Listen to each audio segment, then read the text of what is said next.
VOA 세계뉴스입니다. 튀르키예 대통령이 자국의 방위용 장비와 물자 구매 등을 가로막고 있는 제재의 해제를 미국에 촉구했습니다. 레제프 타이프 에르도안 튀르키예 대통령은 어제 유엔 총회 고위급 주간 참석차 방문한 뉴욕에서 미국과 자국 기업인들과 만나 제재와 미국과의 양자무역 목표 달성을 방해하는 일방적 조치 등의 해제가 필요하다고 주장했습니다. 그러면서 지난해 300억 달러에서 장기적으로 1000억 달러까지 교역 규모를 늘린다는 양국 목표가 제재 조치들로 인해 달성하기 힘든 상황이라고 말했습니다. 에르도안 대통령은 미국의 적대국 대응법을 언급하면서 철강, 알루미늄 부문의 추가 관세 등 일방적 적용을 미국이 해제해야 한다고 밝혔습니다. 아울러 F-16 전투기의 현대화 프로젝트 등을 위한 수출 제한이 영구 해제되길 기대한다고 강조했습니다. 미국과 튀르키예는 팔레스타인 가자지구와 시리아 현안에 대한 입장차, 그리고 튀르키예 정부의 러시아산 대공방어체계 S-400 구매로 미국산 F-35 전투기 판매 계획이 무산되는 등 최근 수년간 긴장을 지속해왔습니다. 하지만 튀르키예는 2021년 10월 200억 달러 상당의 F-16 전투기와 개량용 장비 구매를 미국에 요청했고, 미국은 지난해 7월 튀르키예에 대한 이 같은 판매를 진행할 것이라고 밝히는 등 해빙기를 맞고 있다고 로이터 통신은 분석했습니다. 러시아 군용기 편대가 미국 알래스카 방공식별구역에 진입했다고 북미 항공우주방위사령부 노라드가 어제 밝혔습니다. 노라드는 이날 보도자료에서 2024년 9월 23일 알래스카 방공식별구역에서 활동 중인 러시아 군용기 4대를 탐지, 추적했다고 말했습니다. 이어 이 항공기들이 국제 공역에 머물렀으며 미국이나 캐나다 주권 영공에 진입하진 않았다면서 이 같은 활동은 정례적으로 발생하며 위협으로 간주되지 않는다고 말했습니다. 방공식별구역은 영공 방위를 위해 국제 관행상 영공의 경계로부터 일정 거리에 설정하는 공역이며 해당국이 진입 항공기의 식별과 통제 조치 등을 취할 수 있습니다. 노라드는 항공기를 포착 추적하기 위한 위성 지상공중 레이더, 전투기 구성 다층 방어망을 운용하고 있으며 적절한 조치를 안내한다면서 노라드는 북미 지역 방어를 위해 다양한 대응 선택지를 사용할 준비가 돼 있다고 강조했습니다. 이 같은 움직임은 러시아와 중국 해군이 지난 21일부터 인근 오호츠크해에서 해상연합훈련을 실시 중인 가운데 이루어졌습니다. 앞서 노라드는 지난 12일에도 러시아 군용기 2대가 알래스카 방공식별구역에 진입한 것을 포착한 바 있습니다. 중국 정부가 오늘 금리 인하와 대출 유동성 확보 등을 내용으로 하는 광범위한 경기 부양책을 발표했습니다. 중국 중앙은행인 중국인민은행 판공성 총재는 이날 금융당국 합동기자회견에서 이 같은 계획을 밝히면서 조만간 은행 지급 준비율을 0.5%포인트 낮춰 신규 대출을 위한 1,422억 달러 규모의 유동성을 확보할 것이라고 말했습니다. 이어 이번 조치로 6.9% 수준으로 내려간 지준율은 올해 말 시장 상황에 따라 0.25에서 0.5%포인트 추가 인하될 수 있다고 밝혔습니다. 지준율이란 금융기관들이 예금 이출에 대비해 전체 예금액 가운데 현금 등의 자산을 중앙은행에 예치한 액수의 비율이며 지준율이 낮아지면 대출 등을 통해 시중에 풀리는 현금의 양이 늘어나게 됩니다. 판 총재는 또 구체적인 시행 날짜를 밝히지 않은 채 단기 채권 금리를 현행 1.7%에서 1.5%로 내릴 것이라고 밝혔습니다. 아울러 부동산 대출 금리도 평균 0.5%포인트 인하할 것이라며 이 조치로 약 5천만 가구가 연간 213억 달러 규모의 이자를 덜 지불하게 될 것으로 예상한다고 말했습니다. 중국 당국의 이 같은 경기 부양책은 2020년 신종 코로나 바이러스 대유행 이후 가장 공격적인 내용이라고 로이터 통신은 분석했습니다. 이스라엘과 레바논 내 이슬람 무장단체 헤즈볼라가 오늘도 양측 접경 지역을 중심으로 공방을 이어갔습니다. 이스라엘군은 앞서 전날 본격적인 공습을 시작한 데 이어 밤사이 레바논 남부의 헤즈볼라 목표물 수십 곳을 타격했다고 밝혔습니다. 헤즈볼라도 밤사이 폭약 생산 공장 한 곳과 비행장 등 이스라엘 북부의 군사시설들을 타격했다고 말했습니다. 레바논 보건부는 어제까지 발생한 레바논 내 사망자 수가 최소 492명, 부상자는 1645명이라고 밝혔습니다. 이스라엘의 이번 공격으로 레바논은 지난 2006년 양측 간 전면전 이후 가장 많은 인명피해를 입었다고 언론들은 보도했습니다. 양측 충돌은 최근 레바논에서 헤즈볼라 대원들이 사용하는 무전기와 호출기 등 통신기기들이 잇따라 폭발해 최소 37명이 사망하고 3,000명이 부상당한 가운데 벌어졌습니다. VOA 세계뉴스 김시영입니다.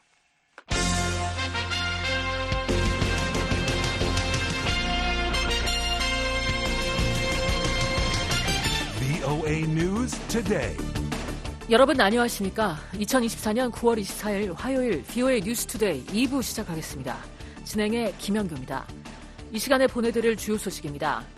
미국과 한국, 일본이 3국 외교장관 회의를 하고 변함없는 3국의 공조 의지를 확인했습니다. 북한의 어떠한 도발에도 긴밀히 협력할 것이라는 공동의 결의도 강조했습니다. 미국 정부는 북한의 7차 핵실험이 정치적 결정만 남은 것으로 평가한다고 밝혔습니다. 북한의 오물풍선 살포에 대해서는 혐오스럽고 잠재적으로 위험하다며 중단을 촉구했습니다. 한국의 윤석열 대통령은 야권 일각에서 제기된 통일 대신 두 국가 주장과 관련해 대한민국 헌법이 명령한 자유민주주의 평화통일 추진 의무를 저버리는 반헌법적 발상이라고 비판했습니다. 내일 북한 날씨는 대체로 흐리겠습니다. 최저기온은 3에서 19도, 최고기온은 17에서 26도, 바다의 물결은 동해 앞바다 0.5에서 1m, 서해 앞바다 0.5에서 1m이겠습니다. 첫 소식입니다. 미국과 한국, 일본이 3국 외교장관 회의를 개최하고 정치적 전환기 속 변함없는 3국의 공조 의지를 확인했습니다. 북한의 어떠한 도발에도 긴밀히 협력할 것이라는 공동의 결의도 강조했습니다. 함지아 기자가 보도합니다. 토니 블링컨 미국 국무장관은 23일 우리가 직면한 공동의 도전과 우리 앞에 놓인 많은 기회를 고려할 때 삼각 공조는 그 어느 때보다 강력하고 효과적이며 중요하다고 말했습니다.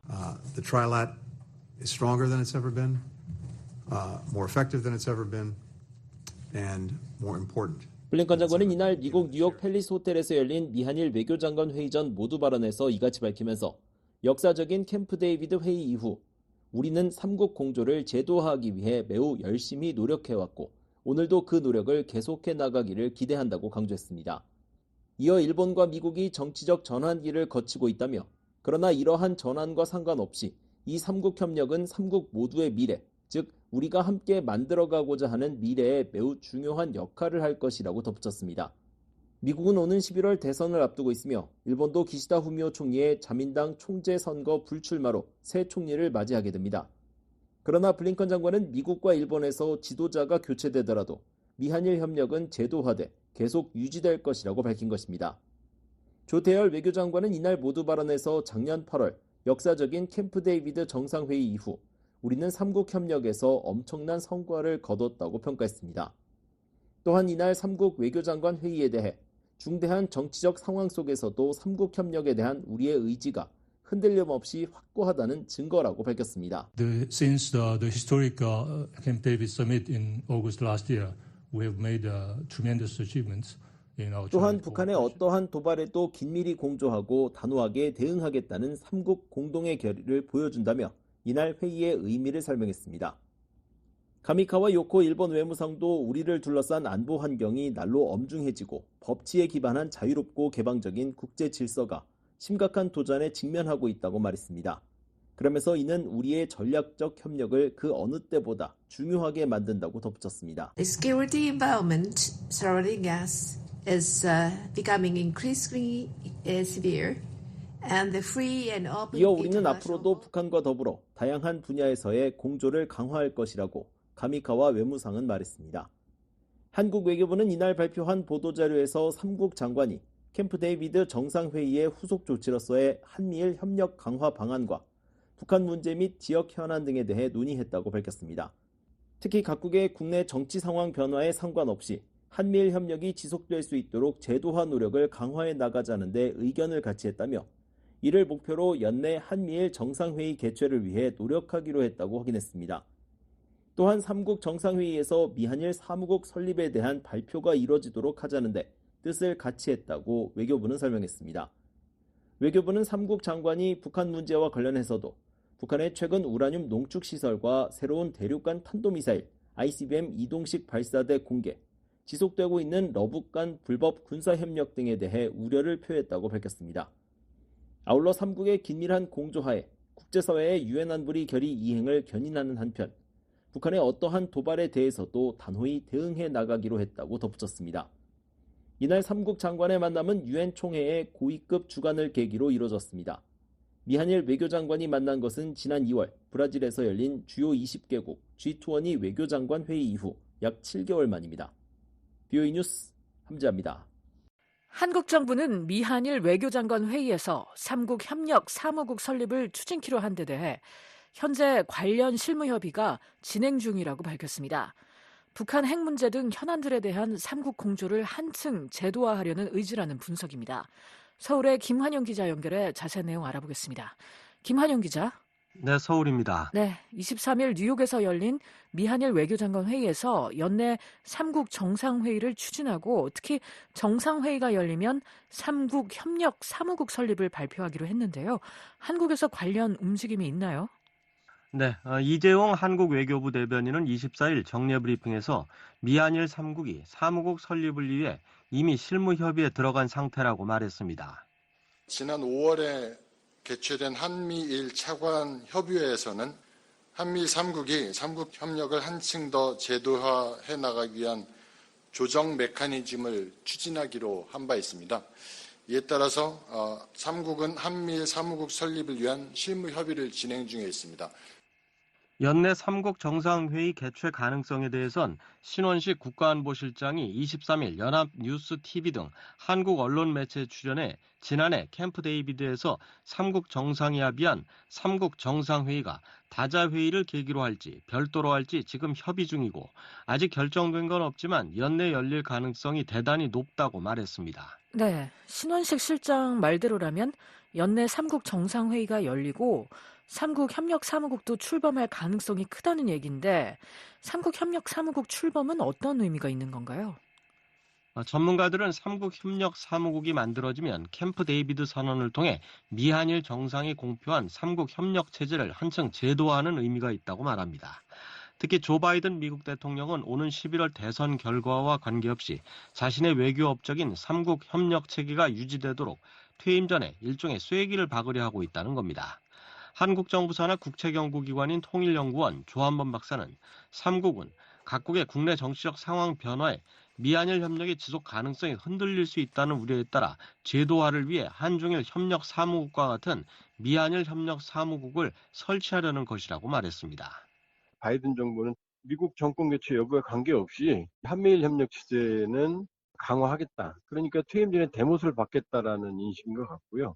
여기에 대해서는 윤석열 정부, 또 현재 기시다 정부, 바이든 정부가 모두 동의를 하고 있는 상황이거든요.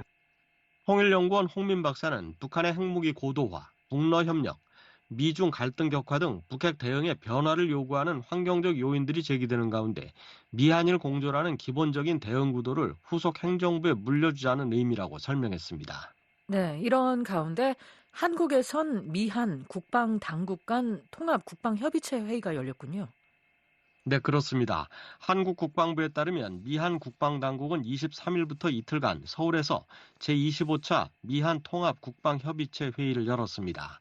앙카리 미 국방부 동아시아 부차관보와 조창래 한국 국방부 국방정책실장이 양측 수석 대표로 참석한 회의는 미한 동맹 국방비전의 세 가지 핵심 과제인 대북 확장 억제 노력 강화, 과학기술 협력을 기반으로 한 동맹 능력의 현대화, 유사 입장국과의 연대와 지역 안보 협력 강화에 논의에 주안점을 두고 진행됐습니다. 양측은 북한의 완전한 비핵화라는 공동의 목표를 재확인하면서 핵무기 투발 수단 다양화와 지속적인 우주 발사체 발사 시도 등 영내 평화와 안정을 저해하는 북한의 도발과 위협을 강력 규탄했습니다. 또 지난해 양 정상의 워싱턴 선언 이후 양국 일체형 확장 억제 강화 노력을 평가하면서 핵 협의 그룹 활동을 통한 확장 억제 협력을 지속적으로 강화해 나가기로 했습니다.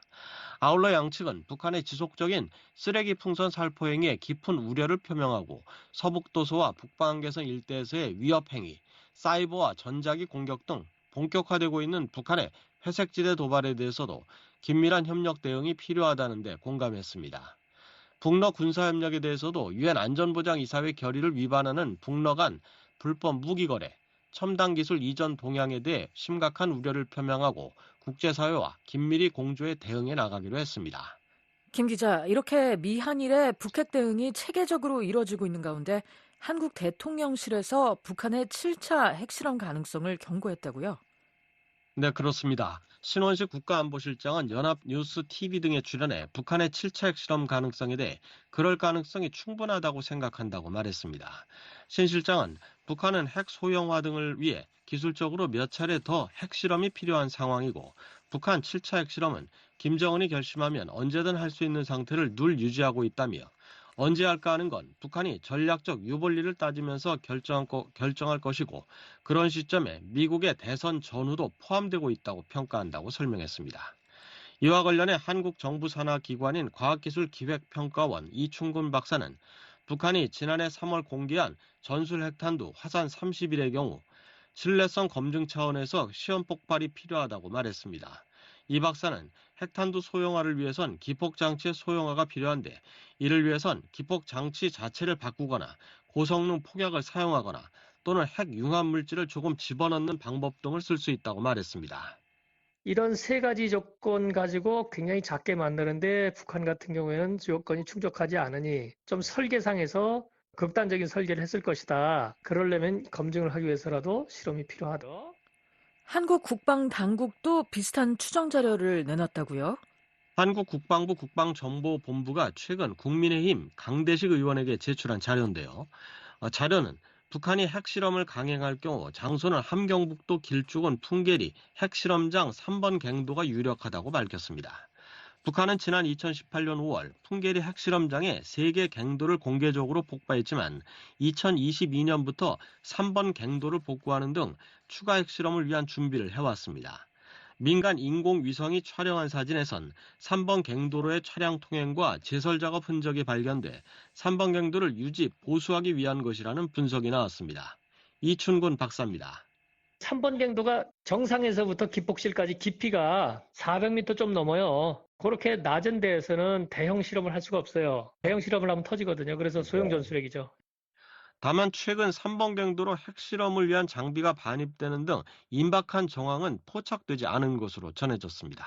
서울에서 VOA 뉴스 김환용입니다.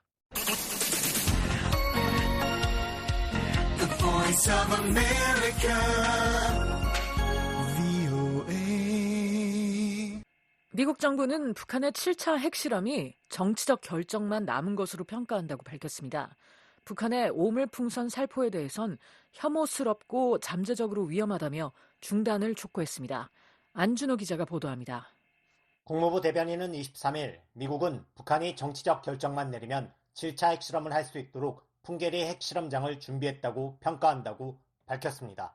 국무부 대변인은 이날 북한이 미국 대선을 전후해 7차 핵실험을 할 가능성이 있다는 한국 국가안보실장 발언과 관련한 BOA의 질의에 이러한 평가는 김정은이 북한의 핵무기를 크게 늘리겠다고 거듭 밝히는 등 북한의 공개적인 발언과 일치한다면서 이렇게 말했습니다. 이어 2017년 이후 처음이 될 7차 핵실험은 심각한 갈등 고조를 초래하고 영내와 국제 안정과 안보를 크게 위협할 것이라고 밝혔습니다. 또 이는 전 세계적인 비확산 체제를 약화시키고 다수의 유엔 안보리 결의에 명시된 국제법을 노골적으로 위반하는 행위가 될 것이라고 지적했습니다. 그러면서 북한이 더 이상의 위협적인 핵 활동을 자제하고 진지하고 지속적인 외교에 나설 것을 촉구한다고 말했습니다. 패트릭 라이더 미국 국방부 대변인은 이날 온라인 브리핑에서 북한이 바라는 이런 종류의 위협을 듣는 것은 이번이 처음이 아니라고 말했습니다. 라이더 대변인은 북한의 7차 핵실험과 관련한 핵 활동 증가 정보나 우려가 있는지 묻는 BOA의 질의에 정보사항에 대해서는 말할 수 없다면서 이렇게 말했습니다. I'm not going to talk about intelligence. I will say that this isn't the first time we've heard those kinds of threats emanating from North Korea. 라이더 대변인은 이어 우리는 영내 안보와 안정을 위해 영내 파트너들과 계속해서 긴밀히 협력할 것이라고 말했습니다. 그러면서 그런 발언은 당연히 불안정을 야기한다면서도 그러나 우리는 그런 일이 발생할 경우를 대비해 다른 국가들과 협력할 준비 태세를 갖출 것이라고 말했습니다. That kind of rhetoric is of course destabilizing, but we'll continue to be prepared to work with others in the event something like that were to happen. 앞서 신원식 한국 국가안보실장은 이날 한국 언론 매체에 출연해 북한이 미국 대선을 전후해 7차 핵실험을 할 가능성이 있다고 말했다고 연합뉴스 등 한국 언론이 보도했습니다. 연합뉴스에 따르면 신 실장은 북한은 핵 소형화 등을 위해 기술적으로 몇 차례 더 핵실험이 필요한 상황이며 북한 7차 핵실험은 김정은이 결심하면 언제든 할 수 있는 상태를 늘 유지하고 있다고 설명했습니다.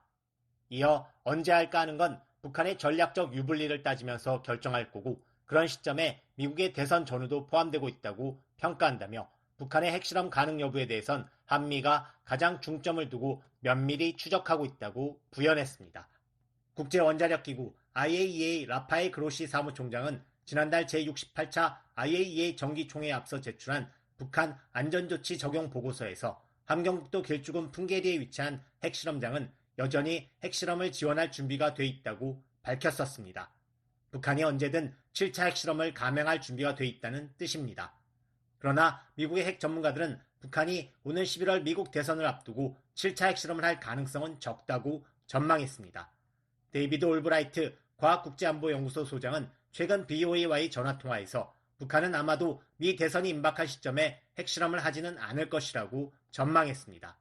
이어 만약 북한이 핵실험을 정치적으로 이용하려 한다면 아마 현직 대통령이 임기 중일 때 어떤 양보를 얻어낼 수 있다고 판단하는 시점에 핵실험을 해서 정치적 이득을 얻으려고 할 것이라고 말했습니다. So I think the North Koreans would probably not choose to do it near the election. I think they would probably, if they were going to use the test politically, they'd probably do it at a time. 한편 국무부 대변인은 한국군이 북한의 오물풍선과 관련해 군사 조치를 거론한 데 대해 한국 등 동맹들과 긴밀히 협력해 상황을 예의주시하고 있다고 밝혔습니다. 이어 북한의 지속적인 도발은 절망적이고 혐오스러우며 잠재적으로 위험하다며 북한이 이러한 행위를 중단하고 대화에 복귀할 것을 촉구한다고 말했습니다. 앞서 한국합동참모본부는 이날 한국 언론에 배포한 북한 쓰레기 풍선 살포 관련 우리 군 입장 메시지에서 북한의 계속된 쓰레기 풍선으로 인해 우리 국민 안전에 심각한 위해가 발생하거나 선을 넘었다고 판단될 경우 군은 단호한 군사적 조치를 시행할 것이라고 밝혔습니다. 합참은 북한이 지난 5월 28일부터 모두 22차례에 걸쳐 총 5,500여 개의 풍선을 부양했다고 전했습니다. BOA 뉴스 안준호입니다.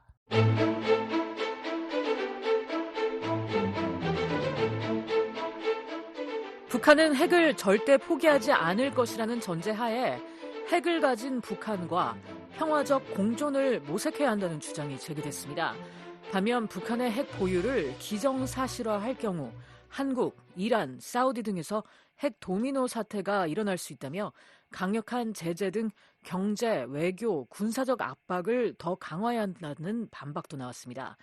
21일 VOA 워싱턴 톡에 출연한 앤서니 루제로 전 백악관 대량살상무기 선임국장과 애덤 마운트 미국 과학자연맹 선임연구원의 대담을 정리했습니다.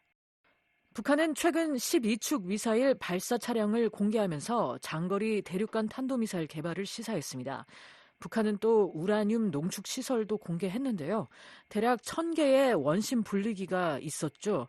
과학자들은 북한 전역에 약 10,000개의 원심 분리기가 있을 수 있고 2027년까지는 200개의 핵탄두를 생산할 수 있는 핵물질을 확보할 가능성이 있다고 말합니다. 마운트 선임 연구원님, 북한이 김정은의 지시대로 핵무기를 기하급수적으로 늘릴 수 있을까요? Well, certainly the North Korean arsenal is expanding dramatically, rapidly. 확실히 북한은 핵무기를 극적으로 빠르게 늘리고 있습니다. 다양화하고 있죠. 북한은 더 이상 김정은 또는 정권에 대한 공격에 대한 보복용으로만 무기를 보유하지 않습니다. 북한은 국지전에서 확전을 관리하는 데 유용한 역량을 개발하고 있습니다. 그래서 한국과 미국에 대한 제한된 타격과 강압을 위한 역량을 개발 중이죠. 또 더 강력하고 무거우며 사거리도 더 긴 대륙간 탄도미사일도 포함되어 있고요. 북한은 제한적이었던 역량의 많은 한계점들을 뛰어넘었습니다. 우리는 그들의 기술 개발 수준을 확실히 알 수 없었죠.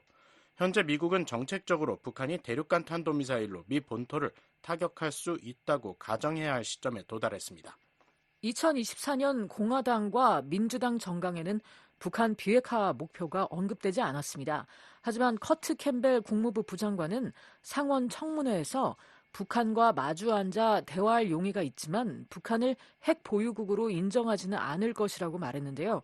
루제로 전 선임국장님, 백악관에서 고위 정책 위반자로 활동하셨던 분으로서 미국 정부가 공식적으로는 북한 비핵화를 말하면서 비공식적으로는 북한 비핵화가 불가능하다는 견해를 공유하고 있는 건 아닐까요?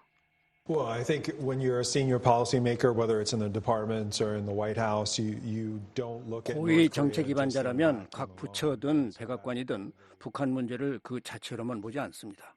우리가 북한 비핵화 목표를 유지하는 이유 중 하나죠. 이란처럼 핵무기 개발 완료 문턱에 다다른 다른 국가들도 있습니다. 한국도 있죠. 아마 나중에 얘기하겠지만요. 한국은 핵무기를 원합니다. 사우디아라비아처럼 자체 농축 프로그램을 원하는 나라도 있죠. 이란과 맞먹는 역량을 갖겠다고 공언했고요. 그래서 우리는 북한을 비확산과 확산이라는 더 넓은 맥락에서 바라봐야 합니다.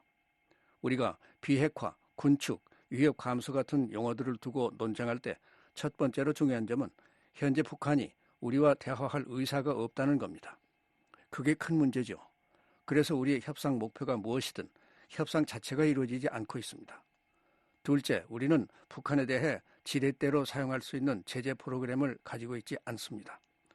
사람들이 제재를 해제하면 좋은 거래를 얻을 수 있다고 하지만 북한이 수용할 만한 제재 해제는 없다는 겁니다. 그리고 셋째, 이 세 시나리오 모두 북한이 이를 준수하는지 검증할 대규모 시스템이 필요합니다. 그래서 만약 우리가 그렇게 하려면 작은 단계들보다 차라리 큰 비핵화를 목표로 삼는 게 낫다고 봅니다. 작은 단계들조차 여전히 달성하려면 이런 요건들을 충족해야 하니까요. 그리고 가장 중요한 것은 손바닥도 마주쳐야 소리가 난다는 겁니다. 우리만 대화에 관심이 있죠. 북한은 지금 대화에 관심이 없습니다. 가까운 미래에 북한의 비핵화 가능성이 거의 없으므로 한국과 미국은 핵을 가진 북한과 평화적으로 공존하는 방안을 찾아야 한다고 마운트 선임 연구원은 말씀하셨는데요. 하지만 그 가능성에 대해서 회의적인 시각도 많습니다. 그 시나리오가 어떤 모습일지 간략히 설명해 주시죠.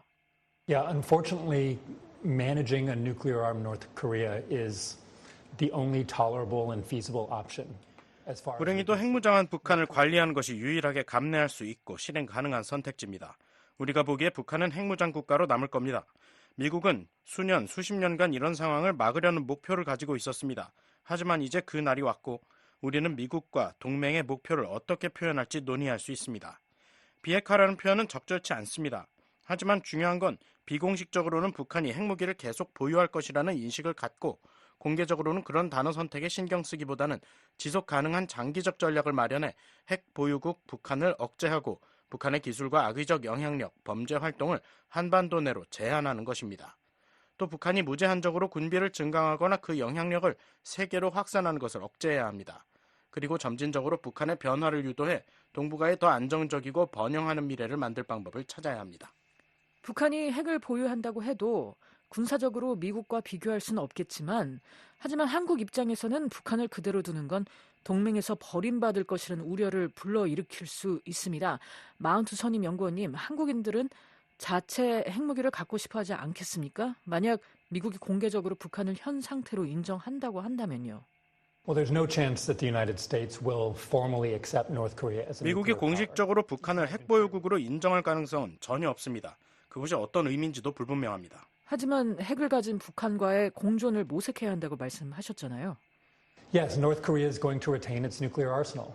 And unfortunately, there's nothing that we can do about that in the near term. Rather than build the alliance. 그렇습니다. 북한은 핵무기를 계속 보유할 겁니다. 그리고 불행히도 가까운 미래에 우리가 그것에 대해 할 수 있는 일은 없습니다. 불가능한 조치를 기반으로 동맹을 구축하기보다는 현실을 직시하고 동맹 내에서 북한에 대한 매우 강력한 억지력을 지녔음을 인식해야만 합니다.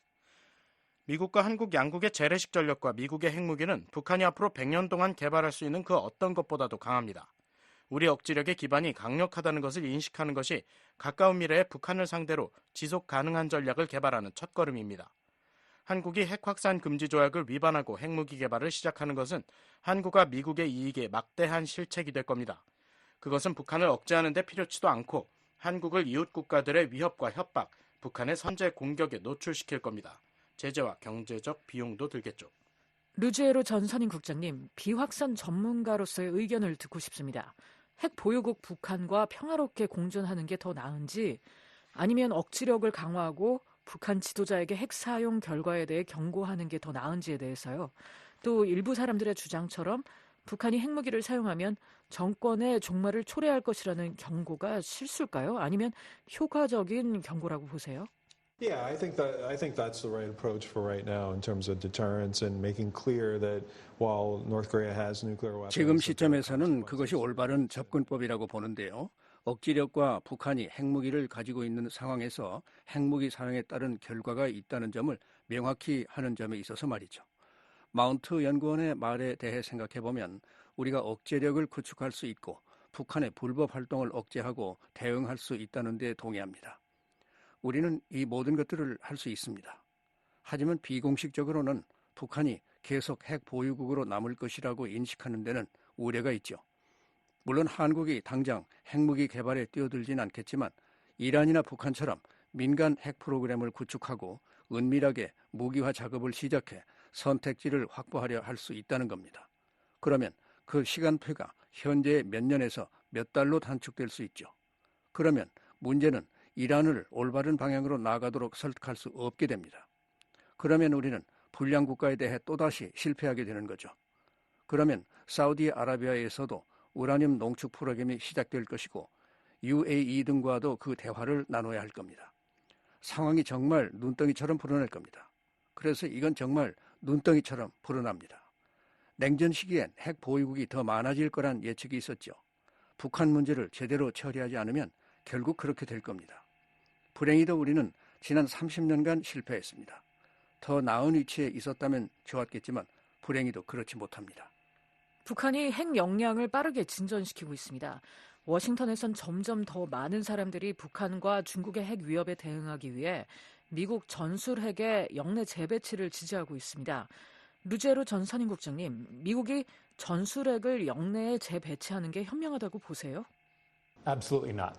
No, what it means is that the United States has this margin of advantage that's enormous. 당장 그렇게 할 필요는 없다고 생각합니다. 한국의 그런 요구에 동의할 필요도 없다고 보고요.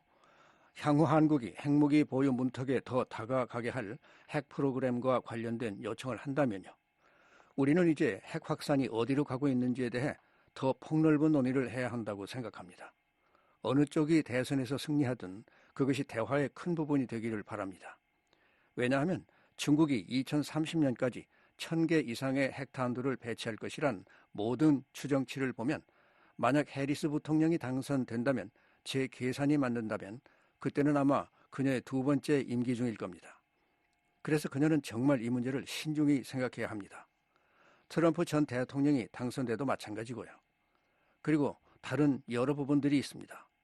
한국과 이런 대화를 나누면서 그래, 전술 핵무기를 가져야 한다거나 재처리 또는 농축을 해야 한다는 식으로 말하기 꺼려집니다. 충분한 논의도 하지 않은 상태에서 말이죠. 지난 20년간 북한과 이란의 핵무기 개발을 막으려 해왔지만 결과는 그다지 성공적이지 않았습니다. 앞으로 20년은 우리 동맹과 파트너들이 핵무기 보유 방향으로 나아가려는 움직임에 초점이 맞춰질 겁니다. 마운트 선임 연구원님, 미한 동맹의 군사적 태세가 억제력의 필요 수준을 넘어섰고 이로 인해 북한의 핵 사용 위험을 불필요하게 높이고 있다고 하시는데요. 미국과 한국이 북한에 맞춰 억지력을 낮춰서 북한이 핵무기를 사용하지 않도록 해야 한다는 말씀인가요? Yeah, I don't think we need to do things like that right now. I don't think we need to agree to South Korea's requests. 절대 그렇지 않습니다. if they have 아니에요. future requests. 미국이 이미 막대한 우위를 점하고 있다는 뜻입니다. 이는 미국과 한국의 큰 이점입니다. 우리는 지름길을 택할 필요가 없습니다. 한국이 북한 정권을 제거하겠다는 위협에 의존하고 우리가 북한 정권의 종식을 선언하는 정책을 가지지 않는 한 이는 위기 상황에서 유연성을 박탈하고 김정은이 자신이 직접 공격받고 있다고 인식할 위험을 높입니다. 이는 그의 무력 사용을 유발할 수 있는 계기가 될 수 있습니다. 저는 이것이 불필요한 위험이라고 생각합니다. 우리는 그런 우위로 자신감을 가질 수 있고 한반도에서 안정을 받아들이며 북한의 행동과 상관없이 우리의 목표를 달성할 수 있음을 인식하는 쪽이 될 수 있어요. 어떤 특정 상황에서 북한 정권을 위협할 필요도 없고 김정은의 생명을 위협할 필요도 없습니다. 항상 위협하는 쪽은 김정은인데요. 캠벨 부장관은 북한이 세계에서 가장 많은 제재를 받는 나라라고 했습니다. 미국은 몇 가지 제재를 추가했고요. 그 사이 수년간에 걸쳐 북한의 핵 역량은 강화가 됐고 러시아는 그 어느 때보다 북한을 더 많이 지원하고 있습니다. 루제로 전 국장님, 이런 상황에서 실행 가능한 제재가 남아 있나요? 압박을 더 강화해야 한다고 보세요? Sure. I mean, that line about being the most sanctioned country, that seems to never die. I mean, many of us. 물론입니다. 가장 제재를 많이 받는 나라라는 말은 절대 사라지지 않는 것 같군요. 많은 사람들이 순위를 매기려고 노력했는데요. 양적으로, 질적으로요. 이번 주에 실행된 제재를 보면 저는 항상 이런 확산 네트워크의 자금 조달을 추적하는 걸 지지하는데요. 하지만 그들이 한 일을 보면 우선 그것이 현재 활성화된 네트워크인지조차 불분명합니다. 거의 1년 전, 그러니까 2023년 말에 활성화됐다고 말했고 그들은 발표 자료의 많은 부분에서 과거 시제를 사용했기 때문입니다. 그리고 그건 러시아 내부 네트워크처럼 보였어요. 그것은 다음과 같은 질문에 답하지 못했습니다. 북한이 그 돈을 어떻게 돌려받는지, 러시아에서 물자를 사서 북한으로 보내는지, 아니면 중국으로 보내는 건지 등에 대한 질문이에요. 그래서 여전히 많은 의문점들이 남아있죠. 다시 말해 그들은 네트워크의 한 지점만 노렸지 네트워크 전체를 겨냥하지 않았습니다. 이건 올바른 방법이 아닙니다. 이 자리에서 여러 차례 말씀드렸지만 우리의 접근법은 완전히 잘못됐습니다. 제대로 할 방법이 있습니다. 수익원을 쫓고 그들이 돈을 버는 근원을 추적해야 합니다. 김정은의 현재 편안한 상황을 불편하게 만들어야 합니다. 김정은은 매우 편안합니다. 그는 원심불리기 시설을 돌아다니며 미사일 시험을 하고 러시아에 우크라이나 전쟁에 필요한 물자를 보내고 있습니다. 납득하기 어렵습니다. 정부가 우크라이나에 대한 강력한 지지를 표명하면서도 북한과 이란이 러시아를 돕는 것을 막지 못합니다. 제 상식으로는 말이 안 됩니다. 재무부가 단 며칠이면 그들이 사용하는 네트워크를 해체할 수 있을 텐데요. 그들은 이런 단편적인 방법으로 접근하기로 했는데 그건 효과가 없을 겁니다. 지금까지 앤서니 루지에로 전 백악관 대량 살상무기 선임국장과 애덤 마운트 미국 과학자연맹 선임연구원의 대담 들으셨습니다.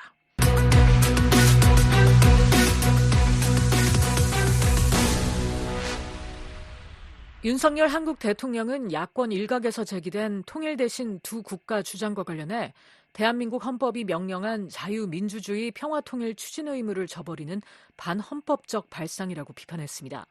윤 대통령은 오늘 국무회의에서 정치권 일각에서 갑자기 통일을 추진하지 말자는, 통일이라는 말은 이야기하지 말자는 목소리도 나오고 있다며 이같이 말했습니다. 문재인 전임 정부 시절 대통령 비서실장을 지낸 임종석 전 실장은 앞서 지난 19일 9.19 공동선언 6주년 기념식 연설에서 객관적 현실을 받아들이고 두 개의 국가를 수용하자며 평화적 두 국가론에 입각한 통일 포기론을 주장했습니다. 윤 대통령은 이들은 통일부도 없애자, 대한민국의 헌법상 영토 조항과 평화통일 추진 조항도 삭제하는 헌법 개정을 하자는 주장까지 하고 있다고 지적했습니다. 이어 북한이 핵 공격도 불사하겠다며 적대적 두 국가론을 주장하는 상황에서 평화적 두 국가론이 과연 가능하기나 한 얘기인가라며 통일을 포기하면 남북의 갈등과 대립은 더욱 첨예해질 것이고 한반도의 안보 위험도 더 커질 것이라고 말했습니다. 북한 청진항에서 유엔 제재에 따라 금지된 석탄과 모래 수출 활동이 계속되고 있는 정황이 포착됐습니다. 지난 3개월간 최소 30척 이상의 대형 선박이 드나들었는데 제재 위반 여부가 주목됩니다. 조상진 기자입니다.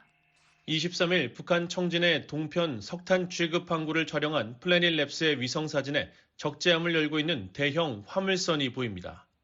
약 100m 길이의 이 선박은 석탄 선적 시설이 있는 이 부두에 선체 옆면을 바짝 밀착하고 있는데 적재함에는 석탄으로 추정되는 검은색 물체가 가득 실려 있습니다. 선박 바로 앞 부두에도 같은 색의 물체가 대거 쌓여 있는 모습이 확인됐는데 위성 사진만으로 정확한 상황을 파악할 수는 없지만 대형 선박에 싣기 위해 석탄을 쌓아놓은 모습으로 추정됩니다. 또 아래쪽에는 부두의 저반 또는 이하나는 것으로 보이는 100m 길이의 대형 선박도 포착됐습니다. 이 같은 모습은 건너편 서쪽에 위치한 석탄 취급 항구에서도 동일하게 나타났습니다. 석탄 야적장인 김책 제철 연합기업소 부지에 석탄으로 추정되는 광물 더미가 약 200m 길이로 늘어서 있었는데 이곳과 맞닿은 부두에 각각 약 100m로 추정되는 화물선 3척이 정박해 있는 모습이 위성사진에 찍힌 것입니다. 이 화물선들은 모두 개방된 적재함에 검은색 석탄 추정 물체가 일부 담겨 있는 모습이 포착됐습니다. 이처럼 북한의 주요 석탄 항구 중 한 곳인 청진항에서는 최근 화물선의 입출항이 전례 없이 활발한 모습입니다. VOA가 7월 1일부터 지난 23일까지 플래닛랩스의 위성사진 자료를 살펴본 결과 약 3개월간 청진 석탄항구 두 곳에 최소 30척의 선박이 드나든 것으로 집계됐습니다. 동편 석탄항구에서 최소 17척, 서편에서 13척이 포착됐는데 2, 3일에 한 척꼴로 배들이 드나들며 무언가를 실어 나른 것입니다. 특히 여름 장마철로 인해 해당 기간 동안 구름이 끼고 비가 오는 날씨가 많았다는 점을 고려하면 실제 입출항 선박수는 집계된 것보다 더 많을 것으로 추정됩니다. VOA는 앞서 지난 1월부터 6월까지 올 상반기 동안 청진항에서 총 47척의 선박이 입출항했다고 보도했는데 하반기에는 3개월 만에 이에 근접하는 선박 입출항 횟수를 기록해 주목됩니다. 이런 가운데 청진항 북쪽에 위치한 항구에서는 역시 대북제재 금수 품목인 모래를 실어 나르는 정황도 포착됐습니다.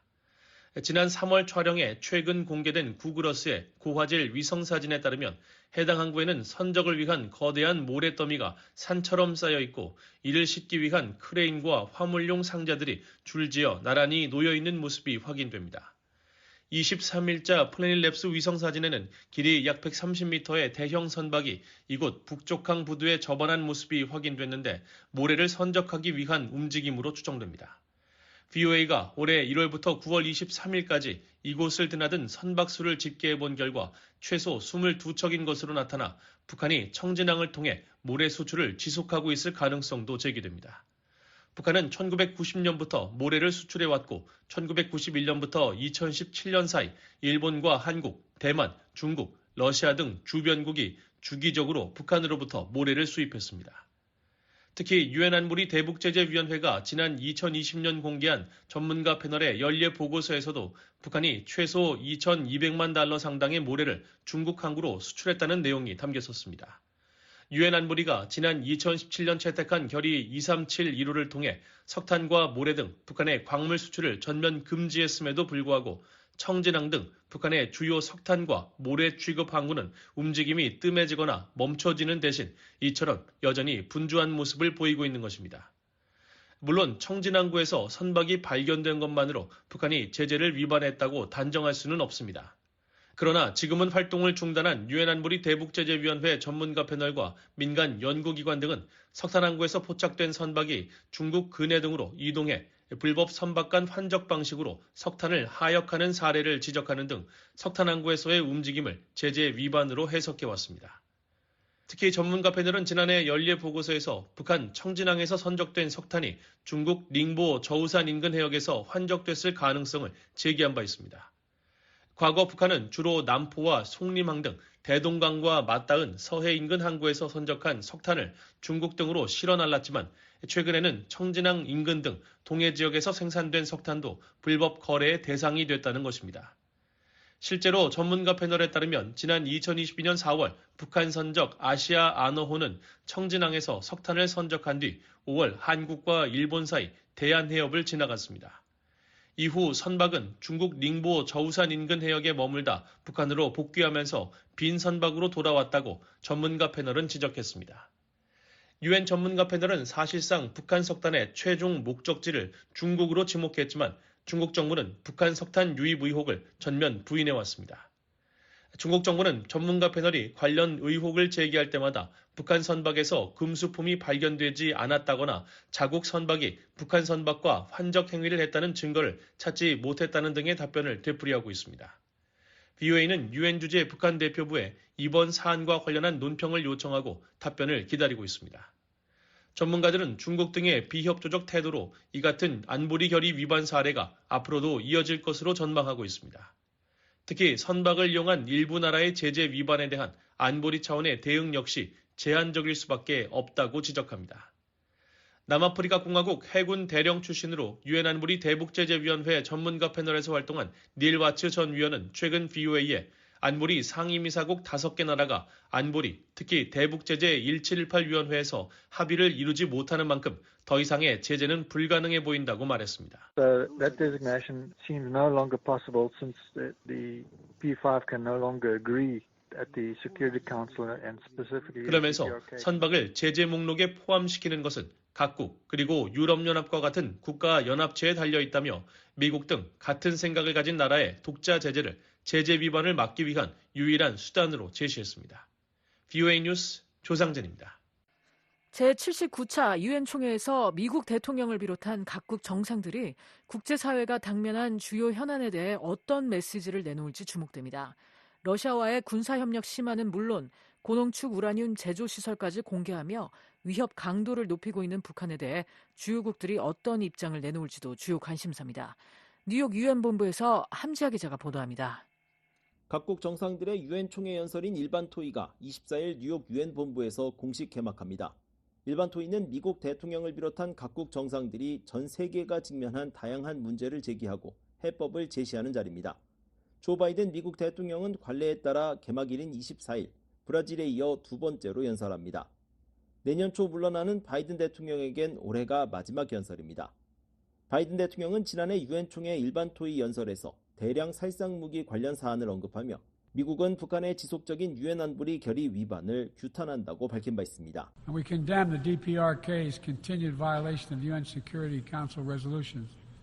또한 우리는 한반도의 비핵화를 위한 외교에 전념하고 있다면서 미국 정부의 북핵 문제 접근법을 재확인했었습니다. 따라서 올해도 북한과 관련해 어떤 메시지를 내놓을지 주목됩니다. 특히 최근 북한과 러시아가 군사협력 강화를 약속하고 탄도미사일을 포함한 무기를 거래하는 만큼 이에 대한 규탄이나 경고가 나올지도 관심사입니다. 앞서 도널드 트럼프 전 대통령은 북한과 군사적 긴장감이 높았던 2017년 김정은 국무위원장을 로켓맨으로 지칭하고 북한에 대한 완전한 파괴를 언급하는 등 북한의 강도 높은 경고 메시지를 보내는 데 유엔 무대를 활용했습니다. 올해 일반 토의에는 194개 나라가 연설을 예고했습니다. 이 중 미국을 비롯한 76개 나라는 정상급 인사가 연단에 오릅니다. 기시다 후미오 일본 총리는 셋째 날인 26일 오후 연설합니다. 기시다 총리는 지난해 연설에서 김정은 북한 국무위원장과 조건 없이 만나겠다고 밝히며 북한과의 정상급 관여 의지를 확인했었습니다. 올해 퇴임을 앞둔 기시다 총리가 작년과 같은 대북 메시지를 내놓을지 주목됩니다. 또 일본은 미국 등과 함께 유엔 안전보장이사회의 개혁을 촉구해왔는데 일반 토의 연설에서도 관련 내용이 언급될 것으로 예상됩니다. 한국은 윤석열 대통령 대신 조태열 외교장관이 연설합니다. 한국이 대통령이 아닌 장관급 인사를 유엔에 파견한 것은 지난 2016년 71차 유엔 총회 이후 8년 만입니다. 당시 박근혜 정부는 윤병세 외교부 장관을 연설자로 내세웠습니다. 윤 대통령은 지난해 일반 토의 연설에서 대화 의지에 좀 더 초점을 둔 미국, 일본 정상과 달리 북한을 강도 높게 비판해 많은 주목을 받았습니다.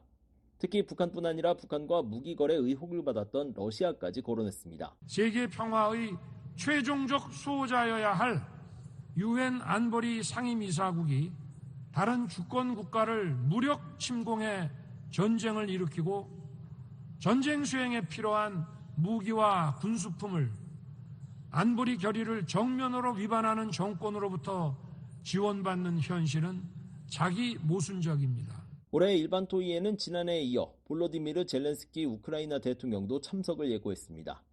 지난해에 비해 한층 더 협력을 강화한 북한과 러시아를 규탄하고 이에 대한 국제사회의 대응을 촉구할지 주목됩니다. 최선희 외무상의 참석 여부로 관심이 모아졌던 북한은 대사급 인사의 연설을 예고한 상태입니다. 따라서 이변이 없는 한 예년과 마찬가지로 김성 유엔 주재 북한 대사가 연설자로 나설 것으로 전망됩니다. 각국 정상과 부통령, 총리, 외무장관, 대사 순으로 연설을 진행하는 관례에 따라 북한은 일반 토의 마지막 날인 30일로 일정이 잡혔습니다.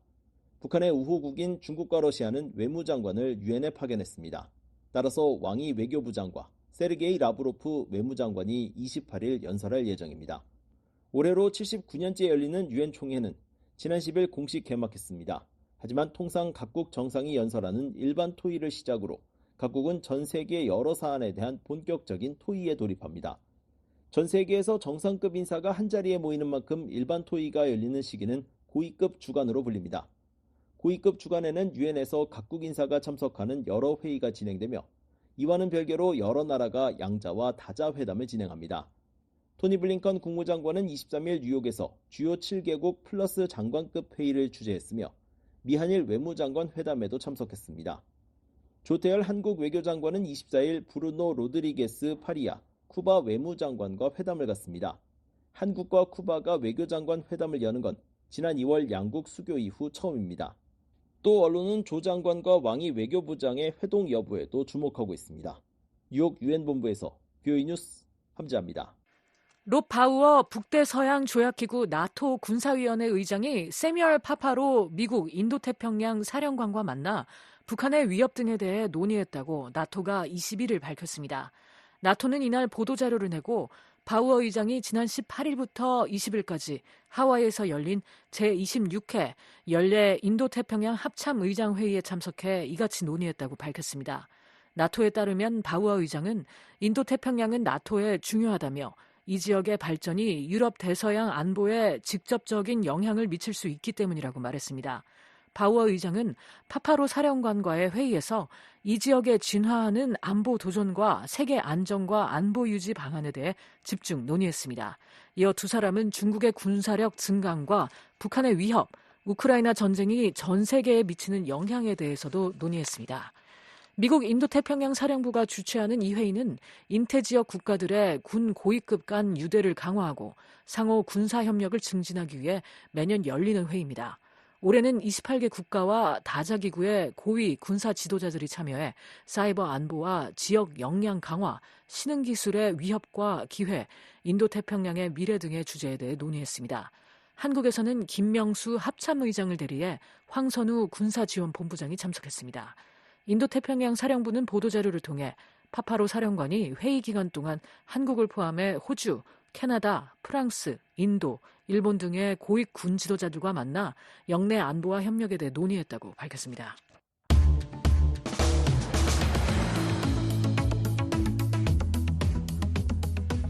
한국 내 주요 뉴스를 전해드리는 한국은 지금입니다. 윤국한 기자 나와 있습니다. 안녕하세요. 예, 안녕하세요. 네, 오늘은 어떤 소식이 있나요? 예, 한국 언론이 보도한 한반도 야경 사진이 새삼 관심을 모으고 있습니다. 민간단체인 고려 대기환경연구소가 미 항공우주국 나사로부터 제공받아서 공개한 사진인데요. 네. 나사 소속 우주비행사가 휴대용 카메라로 촬영했다는 이 사진은 남한과 북한에 극명하게 대조되는 야경을 보여주고 있습니다. 네, 남북한의 야경에 어떤 차이가 있는 건가요? 사진을 보면 남한은 밤에도 거의 저녁이 밝게 빛나고 있습니다. 모든 도시와 고속도로가 환합니다. 반면 북한은 두세 개 희미한 불빛이 없으면 검은 바다로 착각할 수 있는 정도라고 언론들은 전했습니다. 그러면서 사진 속 북한 전역의 조도는 동해와 서해 전역에 걸쳐 있는 구름 빛깔과 다르지 않고 그나마 빛이 있는 도시는 수도 평양과 원산 등 일부 지역뿐이라고 밝혔습니다. 네, 평양의 상태가 어떤지 궁금한데요. 예, 언론들은 인구 300만 정도로 추정되는 평양의 야간 밝기가 인구수 15분의 1에 불과한 강원도 강릉보다 어둡다고 평가했습니다. 네. 특히 고려 대기환경연구소가 소장한 2000년 5월의 한반도 야경과 비교할 때 남한은 더 밝아졌고 북한은 24년 전과 다름없이 어둡다고 설명했습니다. 이 연구소 관계자는 2000년 이후 남한의 전력 생산량과 소비량은 2.1배 증가하고 도시도 팽창해서 조도가 2배가량 밝아졌지만 북한은 24년 전과 비슷하거나 다소 약해졌다고 말했습니다. 네, 이렇게 남북한에 극명하게 대조되는 야경은 도널드 럼스펠드 전 미국 국방장관에 의해 처음 알려졌었죠. 예, 그렇습니다. 럼스펠드 전 장관은 재임 중 한반도 야경을 찍은 위성사진에서 나타난 남북한의 대조적인 모습을 민주주의와 공산주의 정권을 대비하는 사례로 거론했었습니다. 예. 이 럼스펠드 장관은 지난 2003년 한국 방문 당시 미군 병사들을 상대로 연설하면서 자신의 집무실에는 한국의 화려한 야경과 평양의 하나의 작은 불빛이 극적으로 대조를 이루는 한반도 위성사진이 탁자 유리 밑에 놓여 있다며 그것은 폭정과 자유의 차이라고 말했습니다. 그렇군요.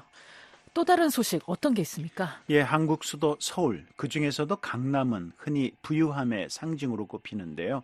강남에 쏠린 부의 편중 현상이 고등학교 졸업생들의 대학 진학에도 큰 영향을 미친다는 지적이 제기됐습니다. 한국은행 총재의 발언이어서 더욱 큰 관심을 불러일으키고 있습니다. 그러니까 잘 사는 집 아이가 좋은 대학에 들어간다, 뭐 그런 얘기인가요? 그렇습니다. 이창용 한국은행 총재가 오늘자 영국 파이낸셜 타임스 신문과의 인터뷰에서 한 발언인데요. 이 총재는 한국 상위권 대학에서 서울 강남 지역 고교 졸업생들의 비중이 지나치게 크다며 이 때문에 다른 지역 지원자들의 기회가 줄어들고 있다고 말했습니다. 네. 한국중앙은행 총재가 이런 발언을 한 배경이 있겠죠? 예, 이 총재의 발언은 한국의 교육열과 서울, 그중에서도 강남의 실태, 그리고 서울과 지방 간 격차 등을 거론한 가운데 나왔는데요. 이 총재는 강남을 중심으로 한 교육열 때문에 집값이 오르고 대출이 늘어나며 불평등이 심해지고 지방 인구 감소가 가속화되고 있다고 진단했습니다. 그리고 서울의 부자들은 6살 아이를 대학 입시 학원에 보내고 여성들은 자녀 교육을 위해 이 일을 그만둔다고 말했습니다. 네. 한국은행 총재가 작심하고 발언을 한 것 같네요. 맞습니다. 이 총재는 한국의 치열한 입시 경쟁이 경제를 해치고 모두를 불행하게 만든다고 했고요. 종종 외국 지도자들이 한국의 교육 시스템에 찬사를 보내지만 그들을 현실을 모른다는 말까지 했습니다. 이어 사람들이 서울을 떠나도록 하는 등 과감한 해결책이 필요하다고 강조했습니다. 네. 한국은행 총재가 서울 편중과 대입 과열 경쟁을 심각한 경제 문제로 파악하고 있는 것이군요. 그렇습니다. 그런데 이런 분석은 새삼스러운 것은 아니고요. 네. 한국 내 많은 전문가들이 같은 견해를 펴고 있습니다. 실제로 한국은행은 지난달 말에 입시 경쟁 과열로 인한 사회 문제와 대응 방안이란 제목의 보고서를 발표하기도 했습니다. 네, 역시 부모의 경제력이 자녀의 대학 입학에도 영향을 미친다는 내용이겠군요. 맞습니다. 보고서의 핵심 내용은 상위권 대학의 진학률 격차가 학생의 잠재력보다는 주로 사회 경제적 배경에 의해 결정된다는 겁니다. 고소득 가정의 학생이 부모의 경제력과 사교육 중심지 거주를 통해서 대학 입시에서 더 좋은 성과를 낸다는 것이지요. 보고서에 따르면 소득 수준 최상위층의 상위권 대학 진학률은 차상위층보다 1.5배, 그리고 최하위층보다 5.4배 높았고요. 특히 학업 능력이 동일한 경우에도 부모의 소득 수준에 따라 상위권대 진학률에 큰 차이가 났습니다. 네, 한국은 지금 윤국한 기자였습니다.